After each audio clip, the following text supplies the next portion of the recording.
আসসালামু আলাইকুম। এখন দেখবেন সংবাদ শিরোনাম। রাতে রাজধানীতে অগ্নিসংযোগ ককটেল বিস্ফোরণ, ময়মনসিংহে দগ্ধ হয়ে বাস শ্রমিকের মৃত্যু। 13ই নভেম্বর ঘিরে ট্রাইব্যুনালে নিরাপত্তা জোরদার। পোস্টারে নিষেধাজ্ঞা রেখে নির্বাচনী আচরণবিধির গেজেট প্রকাশ। 6 মাসের সাজাসহ থাকছে জরিমানার বিধান, বাতিল করা যাবে প্রার্থিতাও।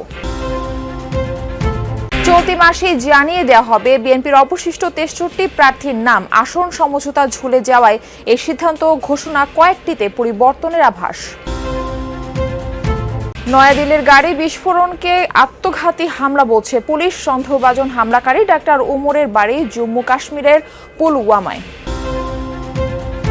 এতক্ষণ শুনছিলেন সংবাদ শিরোনাম, এখন দেখবেন বিস্তারিত। 13ই নভেম্বর শেখ হাসিনার মামলার রায়ের দিন নির্ধারণ ঘিরে সম্ভাব্য নাশকতা এড়াতে আন্তর্জাতিক অপরাধ ট্রাইব্যুনাল জাতীয় ঈদগাহ মাঠে নিরাপত্তা জোরদার করেছে আইন শৃঙ্খলা বাহিনী। মঙ্গলবার সকাল থেকেই ট্রাইব্যুনাল ও ঈদগাহ মাঠের প্রবেশ মুখে কঠোর অবস্থানে থাকতে দেখা যায় আইন শৃঙ্খলা বাহিনীকে। এর আগে সোমবার supreme court, tribunal, attorney general কার্যালয়, বার ভবনের নিরাপত্তার স্বার্থে জাতীয় ঈদগাহ মাঠে বহিরাগতদের প্রবেশে নিষেধাজ্ঞা দেয় সুপ্রিম কোর্ট প্রশাসন। পুলিশ বলছে, শেখ হাসিনার মামলার রায় ঘিরে গেল কয়েকদিন ধরেই রাজধানীতে নাশকতা ছড়াচ্ছে আওয়ামী লীগের নেতাকর্মীরা। 13ই নভেম্বর ডাকা হয়েছে হরতালও। আগামী 13ই নভেম্বর মানবতা বিরোধী অপরাধের অভিযোগে সাবেক প্রধানমন্ত্রী শেখ হাসিনার বিরুদ্ধে রায়ের তারিখ নির্ধারণ করা হবে আন্তর্জাতিক অপরাধ ট্রাইব্যুনালে। এই দিনটি ঘিরে মূলত আন্তর্জাতিক অপরাধ ট্রাইব্যুনাল, পাশাপাশি সুপ্রিম কোর্ট, বার কাউন্সিল, এইখানে বার ভবন এবং অ্যাটর্নি জেনারেল যে কার্যালয় রয়েছে সেখানে নিরাপত্তা জোরদার করা হয়েছে। আমরা দেখছি যে আজকে সকাল থেকেই এই সুপ্রিম কোর্ট প্রাঙ্গণে পুলিশের নিরাপত্তার সংখ্যাটা বেড়েছে। এখানে আন্তর্জাতিক অপরাধ ট্রাইব্যুনালের গেটের সামনে প্রধান যে ফটক রয়েছে সেখানে নিরাপত্তা জোরদার করা হয়েছে। যারা প্রবেশ করছেন তাদেরকে চেকিং করা হচ্ছে, আইডি কার্ড যাদের রয়েছে তাদেরকেই ঢুকতে দেওয়া হচ্ছে। পাশাপাশি জাতীয় ঈদগাহ মাঠে সেখানে বহিরাগত যারা রয়েছেন তাদেরকে প্রবেশ করতে নিষেধাজ্ঞা জারি করেছিল গতকালকে। আমরা দেখেছি যে সুপ্রিম কোর্ট প্রশাসন এবং আজকে সকাল থেকে নিরাপত্তার যেই জোরদার ব্যবস্থা সেটি বাড়িয়েছে। এখানে বলা হয়েছে যে গতকালকে আমরা দেখেছি সুপ্রিম কোর্ট প্রশাসন থেকে বলা হয়েছে যে দেশের সর্বোচ্চ আদালতে কয়েক লাখ গুরুত্বপূর্ণ মামলার যে নথিপত্র সেটি রয়েছে, যার কারণে এই জায়গাতে 13ই নভেম্বর ঘিরে যাতে কোনো নাশকতা তৈরি না হয় বা নাশকতার কোনো ছক আঁকতে না পারে, সেই কারণে তারা আইন শৃঙ্খলা রক্ষাকারী বাহিনীকে নির্দেশ দিয়েছিলেন যে যেভাবেই হোক এখানে এই নিরাপত্তা জোরদার করা হবে। পাশাপাশি আমরা এই যে আন্তর্জাতিক অপরাধ ট্রাইব্যুনালে আগামী 13ই নভেম্বর শেখ হাসিনার মামলার তারিখ নির্ধারণ হবে, রায় কবে হবে সেটি জানা যাবে। এই নিয়ে কিন্তু রাজধানীতে উত্তাপ তৈরি হয়েছে। সেখানে আওয়ামী লীগের নেতাকর্মীরা বিভিন্ন জায়গায় এই নাশকতা করছে, সেখানে এই বিষয়গুলো উল্লেখ করা হয়েছে বিজ্ঞপ্তিতে। তবে আজকের সার্বিক পরিস্থিতি বলা যায় যে অনেকটা নিরাপদ রয়েছে এই সুপ্রিম কোর্ট প্রাঙ্গণে।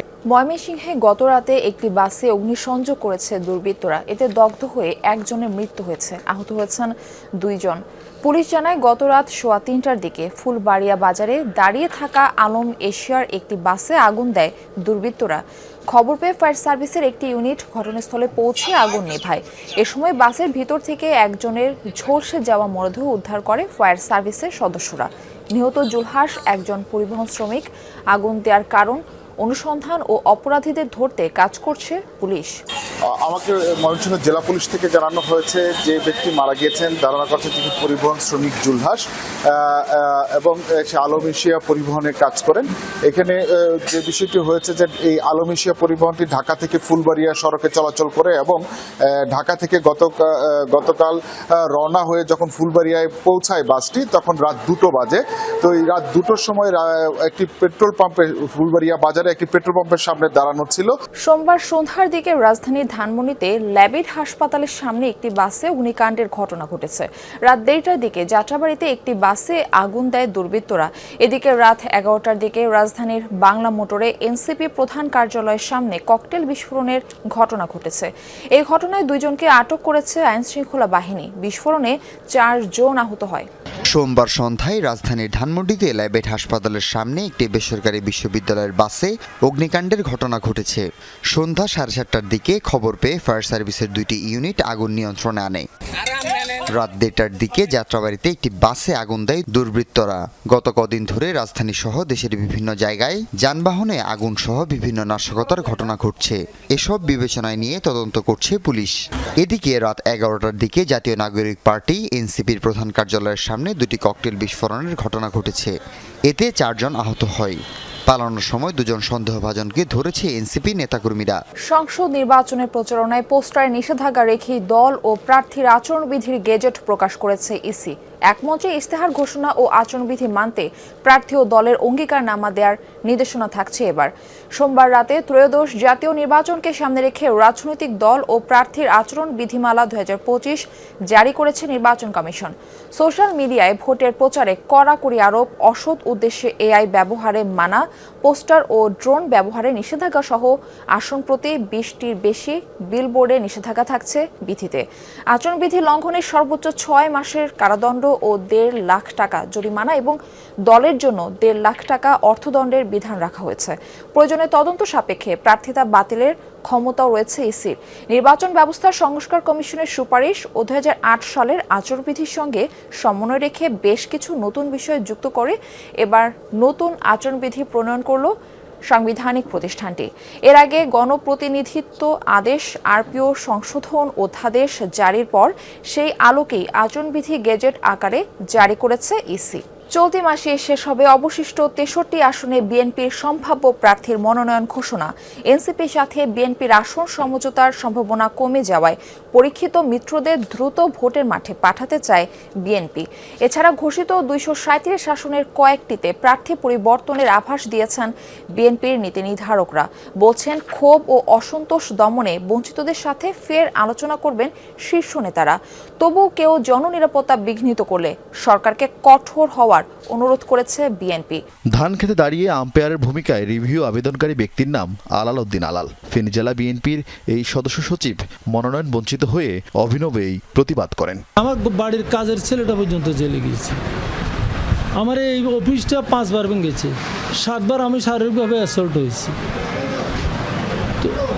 দল এটা রিভিউ করবে, এটা আমার দৃঢ় বিশ্বাস।